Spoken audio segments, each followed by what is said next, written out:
Salam sejahtera saya ucapkan. Nama saya Itun Anak Rosita, merupakan pelajar jurusan Bachelor of Psychology with Honours dari OUM Sibu, Sarawak. Hari ini saya ingin membincangkan berkaitan tugasan iaitu Introduction to Communication ABC C1103 yang berkaitan dengan cabaran-cabaran komunikasi antara budaya dan keberkesanannya seperti yang telah dibincangkan di dalam esei yang telah ditugaskan. Cabaran komunikasi antara budaya yang pertama adalah etnosentrisme.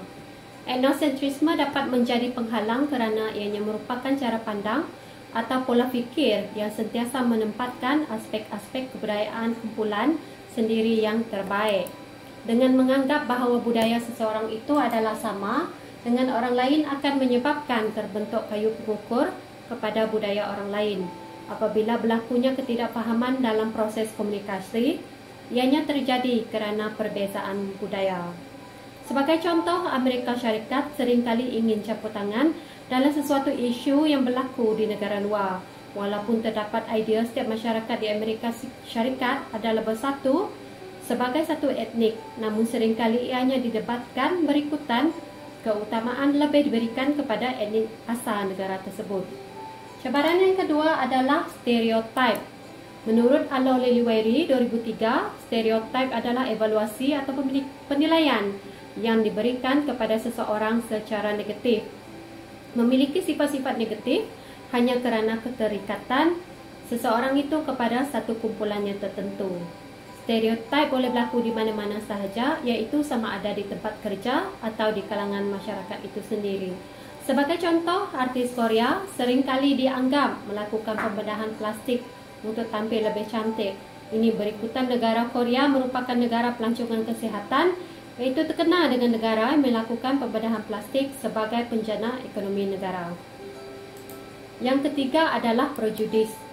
Prejudis ialah suatu penilaian berasaskan pengalaman terdahulu. Apabila stereotip berada dalam tahap kognitif, maka prejudis berada pada tahanan sikap seseorang yang kebanyakannya negatif terhadap orang atau kebudayaan di luar dan dirinya. Contoh prejudis adalah seringkali mereka yang beragama Islam akan dikaitkan dengan pengganas di luar negara berikutan dengan ketua-ketua pengganas lampau yang terlibat dengan serangan keganasan dunia seperti Osama bin Laden dan kumpulan ISIS dan sebagainya. Menurut data Council on American Islamic Relations (CAIR), trend prejudis atau Islamophobia dalam bentuk serangan ke atas umat Islam iaitu sebanyak 3,023 kes pada tahun 2018.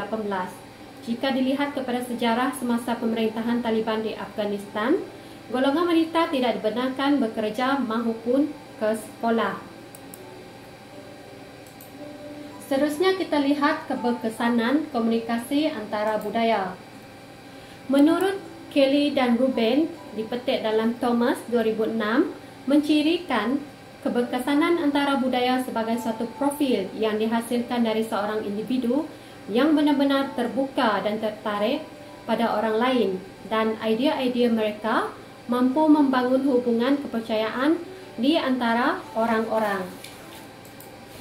Dia mestilah seorang yang sensitif terhadap perasaan dan fikiran orang lain, mengungkapkan rasa hormat dan hal positif bagi orang lain dan tidak menghakimi. Akhirnya, ia memiliki sifat lebih yakin diri, mampu mengambil inisiatif, tenang dalam situasi kecemasan dan kesamaran, serta tidak kaku. Keberkesanan komunikasi antara budaya dapat dilihat apabila ia telah mewujudkan kepatuhan di kalangan masyarakat kita. Bagaimanakah rakyat Malaysia menguruskan perkara ini dari segi komunikasi antara budaya? Rakyat Malaysia telah bersatu hati untuk mengumpul dana untuk membantu petugas perubatan negara untuk membeli peralatan untuk kegunaan barisan hadapan serta membantu golongan yang terjejas akibat putus mata pencarian sepanjang tempoh Perintah Kawalan Pergerakan akibat wabak penyakit COVID-19. Rakyat Malaysia malahan berkongsi resepi masakan di media sosial Dan jika dibandingkan dengan negara luar, yang mengadakan bantahan dan protes apabila cubaan oleh kerajaan untuk mengadakan perintah kawalan pergerakan. Keberkesanan komunikasi antara budaya juga telah membuatkan masyarakat menjaga sensitiviti isu-isu berkaitan agama. Sesiapa yang didapati melakukan perbuatan menghina isu sensitiviti kaum dan agama akan dikenakan hukuman. Dan yang ketiga, komunikasi yang berkesan di kalangan rakyat Malaysia telah menyebabkan terjadinya perkahwinan campur. Malahan anak-anak turut dihantar ke sekolah aliran Cina walaupun ahli keluarga bukan berketurunan Cina. Ini kerana rakyat Malaysia melihat perkara ini adalah sesuatu yang normal dan adalah satu kelebihan jika anak-anak mampu fasih berbahasa Cina. Sekian, itu saja. Terima kasih.